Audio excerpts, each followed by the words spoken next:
أعوذ بالله من الشيطان الرجيم بسم الله الرحمن الرحيم والصلاة والسلام على رسول الله أما بعد. Our respected listeners and viewers, we welcome you to another fresh edition of our program, which is titled Stories of the Holy Qur'an. To discuss this topic with me in the studio is Brother Ibrahim Muhammad Bello of the Da'wah Institute of Nigeria Islamic Education Trust. Brother, Assalamu alaikum wa rahmatullahi wa barakatuh. Wa alaikum assalam wa rahmatullahi wa barakatuh. I remain Yahya D. Muhammad, who will inshallah be anchoring our discussion. The episode before this, we had an introduction of the Ashab al-Kahf, the people of the cave, where we discussed Quran 18, verses 9 to 26. However, because of time, we were unable to take lessons from the story. For the benefit of those that may have missed the episode before now, we are going to make a little recap and then dwell much on the lessons from the story of people of the Kahf. Without taking much of our time any longer, I will be inviting Ustaz Ibrahim Muhammad Bello to give us a little recap of the stories of people of the Kahf, and then we go into the lesson, inshallah. Thank you. Brother, assalamu alaikum wa rahmatullah. Wa alaikum assalam wa rahmatullah. Yeah, Ashab al-Kahf, or the people of the cave, were a group of young men, likely 7 in number, and a dog, that protested against the worship of idols under the leadership of a monarch called the Kayanus. They lived somewhere around present-day Italy in a place called Ephesus. And they were bold and confident enough to defend their conscience and belief. At a point, he threatened them and they flee for their lives and their faith. And while putting all their trust in God. And God directed them towards a cave. And they took cover in the cave. And they lived there for a long time. For years. And God caused them to survive there. Allah. They were having some fresh air. And the sun was lightening them towards them in the early hours and at around sunset. Because the entrance to the cave was northward. So when the sun rises from the east, you have some reflection towards their side. When the sun rises from the other side too, the same thing. If they had been in a direction other than this, they are likely to be burnt by the sun. They had a dog too.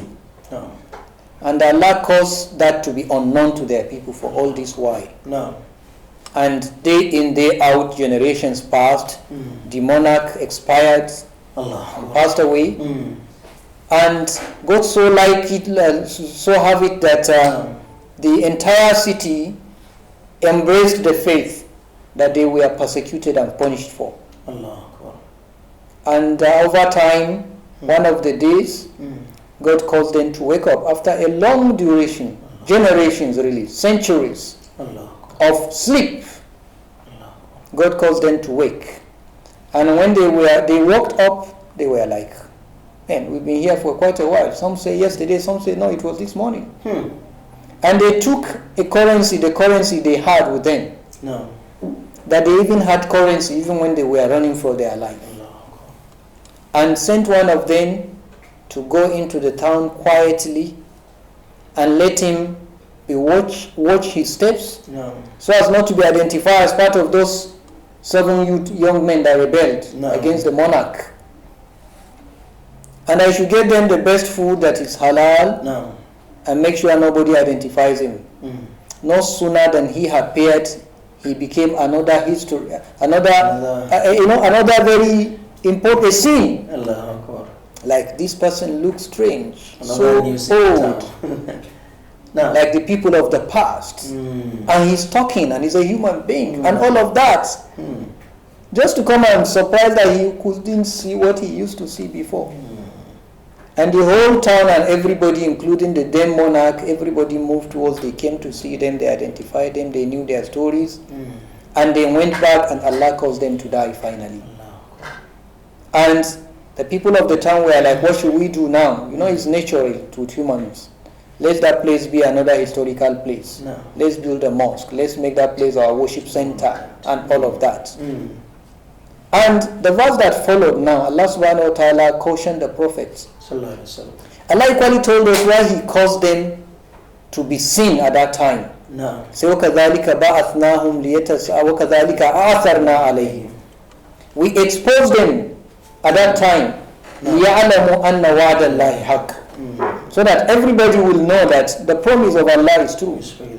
The Islam they stood for and defend is true, and that the hereafter shall hold.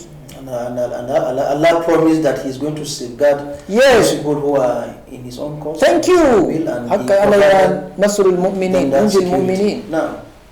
Now Allah told the Prophet, وَلَا تَقُولَنَّ لِشَيْءٍ إِنِّي فَاعِلٌ ذَلِكَ. Like we mentioned at the beginning of the story before, that the adversaries and the contemporaries of the Prophet in Mecca, in attempt to falsify his claim of being a prophet, they sent to the Jewish scholars in Medina. Give us questions we should ask Muhammad to push him to the world, to challenge him. And the Jews told him that, the Jew told them that, ask him about Ashab al-Kahf, some young men that lived sometime in the cave. What does he know about them? Ask him about spirit. Ask him about this. Ask him about Prophet Yusuf. And the Prophet said, I'll tell you tomorrow. He forgot to say by the will of Allah. And Allah caused the story revelation to delay for 15 days. And in fact they started doubting, hey, if I will tell you, he doesn't know it is a lie. But Allah subhanahu wa ta'ala vindicated him. So Allah said, وَلَا تَقُولَنَّ لِشَيْءٍ إِنِّي فَاعِلٌ ذَلِكَ غَدًا إِلَّا أَن يَشَاءَ اللَّهُ. Now Allah subhanahu wa ta'ala says, وَلَبِثُوا فِي كَافِهِمْ ثَلَاثَمِئَةٍ سِنِينَ وَازْدَادُوا تِسْعًا. You see, this one wonder of Qur'an. You ask, or people ask, but in a response, Allah chooses when He wants to respond. They want to know, how long did they live at the beginning? Allah will have His own way of telling you the stories. You ask a question now, Quran will come with other revelations and other lessons, and He now answer your question. Allah said they spent 300 years. Some added 9. Why will Allah choose to use that word? Scholars say because in the history of the world, you have two major calendars. The lunar calendar and the solar calendar. So those who go by lunar calendar, solar calendar, which is actually reflected in the seasons, rainy season, dry season, and 12 months in a year, 365. Quran knows about it because it's perfectly based on the movement of the sun. Allah say, by that calculation, they spent 300 years. By the other calculation of the lunar, it is 309. So Allah say, وَلَبِثُوا فِي كَافِهِمْ ثَلَاثَمِئَةٍ سِنِينَ وَازْدَادُوا تِسْعًا. But in all, Allah say, قُلِ اللَّهُ أَعْلَمُ بِمَا لَبِثُوا. Allah, God knows better how long they stayed. لَهُ غَيْبُ السَّمَاوَاتِ وَالْأَرْضِ. He knows all the unknown in the heavens and the earth. أَبْصِرْ بِهِ وَأَسْمِعْ. These ones are called kalimatu ta'ajjub. How wonderful is the sight of Allah, and how wonderful is the hearing of Allah. Meaning He hears everything. He knows everything. He knows everything. But Allah comes in the form of ta'ajjub. Like how clear, man. Like you want to say, so God hears everything and knows everything in an Islamic way. So Allah say, مَا لَهُم مِّن دُونِهِ مِن وَلِيٍّ وَلَا يُشْرِكُ فِي حُكْمِهِ أَحَدًا. So they don't have a protector better than Allah. And Allah does not associate anybody in His ruling. Now, briefly, let's go to the lessons. Thank you very much for giving us this long recap. With all these stories, alhamdulillah, we are really moved. Listeners, I want to believe, are following up with us. What are these lessons? What are those lessons that we can derive from this story? A number of them. Ashab al-Kahf. A number of them. Number one, the story is it is proven, is a testimony to the prophethood of Muhammad sallallahu alaihi wasallam. No. That he is truly the prophet of God. Like Allah subhanahu wa ta'ala said, Tilka min amba il ghaybi nuhiha ilayka. Those are among the stories unknown, of unknown and unseen. You were not there. Nobody could trace it. Nobody got it so exactly. Ma kunta ta'lamuha anta wala qawmuka min qabli hadha. This is one of them. Neither you nor your people know it before now. And the number of these kind of things in Qur'an. So number one is the testimony to the prophethood of Muhammad sallallahu alaihi wasallam. True, it is also showing the power of Allah subhanahu wa ta'ala to defend his will and way. And anybody that want to live on his course and abide by his willing. Because Allah subhanahu wa ta'ala say, Wallahu ghalibun ala amri. Allah will ever win. So those in the cause of Allah, Hizbullah humul muflihun. And this is what Allah has proven here. He defended, he protected these people. In spite of their weakness, they were just few in number. They were humiliated, they were threatened with death.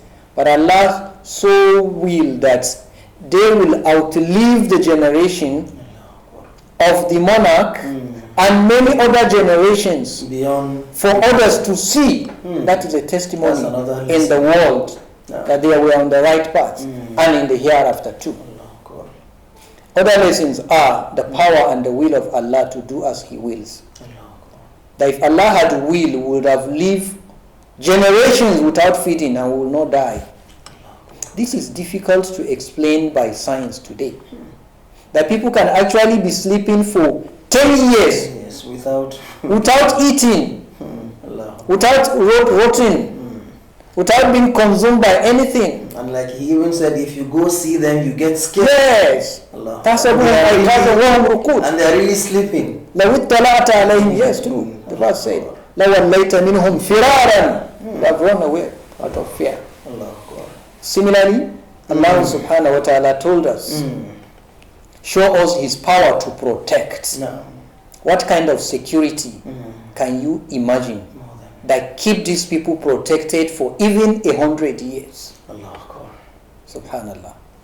It's so interesting that so many lessons are derivable from this important story of people of the cave, Ashab al-Kahf, as we have in Quran chapter 18 verses 9 to 26. We shall be going for a short break, and inshallah when we return we are going to avail you more lessons from this very story. Please stay tuned. Assalamu alaikum wa rahmatullahi wa barakatuh. Wa alaikum assalam wa rahmatullah.